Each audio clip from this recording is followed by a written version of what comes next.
21শে পদক প্রদান অনুষ্ঠানের সম্মানিত সভাপতি, মন্ত্রী পরিষদের সম্মানিত সদস্যবৃন্দ, সেনাবাহিনী, নৌবাহিনী, বিমান বাহিনী প্রধানগণ, সশস্ত্র বাহিনীর সদস্যবৃন্দ, মেম্বার্স অফ ডিপ্লোম্যাটিক কমিউনিটি, পদকপ্রাপ্ত কৃতিজন এবং সম্মানিত সকল উপস্থিতি সুধীবৃন্দ, আসসালামু আলাইকুম।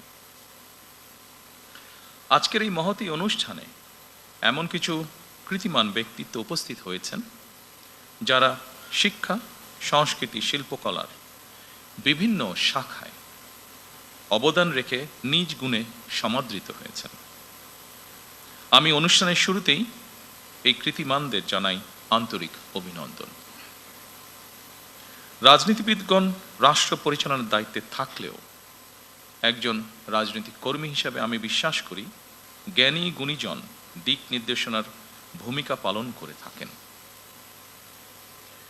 একটি রাষ্ট্র এবং সমাজে কৃতি মানুষদের সংখ্যা যত বেশি বাড়তে থাকবে, সমৃদ্ধি এবং নৈতিকতার মানদণ্ডে সেই সমাজ তত বেশি আলোকিত হতে থাকবে। সুতরাং রাষ্ট্র তার নিজের প্রয়োজনে জ্ঞানী গুণী মানুষদের সম্মানিত করে। সম্মানিত সকল উপস্থিতিবৃন্দ, সুধীবৃন্দ, এই উপলব্ধি থেকেই স্বাধীনতার ঘোষক শহীদ প্রেসিডেন্ট জিয়াউর রহমান স্বাধীন বাংলাদেশে প্রথমবারের মতন 21শে পদক প্রবর্তন করেছিলেন। এটি শুধু একটি পদকই নয়, বরং এই পদকের মধ্য দিয়ে 52 ভাষা আন্দোলন থেকে আজ পর্যন্ত বাংলাদেশের ঐতিহাসিক ঘটনাবলীকে স্মরণে আনার পাশাপাশি যেসব বিজ্ঞজন শিক্ষা, সাহিত্য, শিল্পকলা, গবেষণা ও চর্চায় নিজেদেরকে এবং রাষ্ট্র ও সমাজকে সমৃদ্ধ করেছেন, তাদের সঙ্গে আপামর জনসাধারণের পরিচয় ঘটে।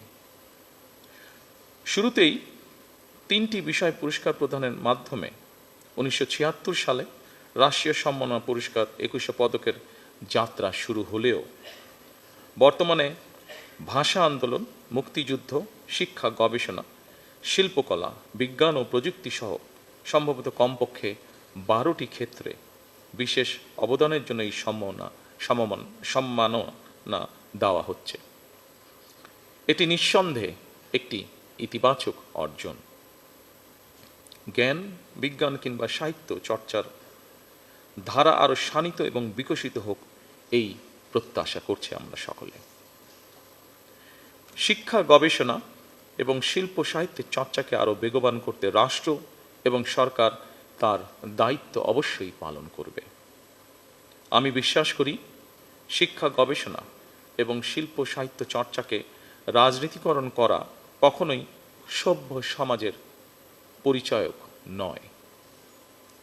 শিক্ষা, সাহিত্য, শিল্পকলা, বিজ্ঞান ও প্রযুক্তি অর্থাৎ জ্ঞান বিজ্ঞানে সব শাখায় যাতে দেশ এগিয়ে যেতে পারে, নৈতিক মানসম্পন্ন তেমন একটি উদার গণতান্ত্রিক রাষ্ট্র ব্যবস্থা প্রতিষ্ঠার লক্ষ্যে বর্তমান গণতান্ত্রিক সরকার অবশ্যই কাজ করবে।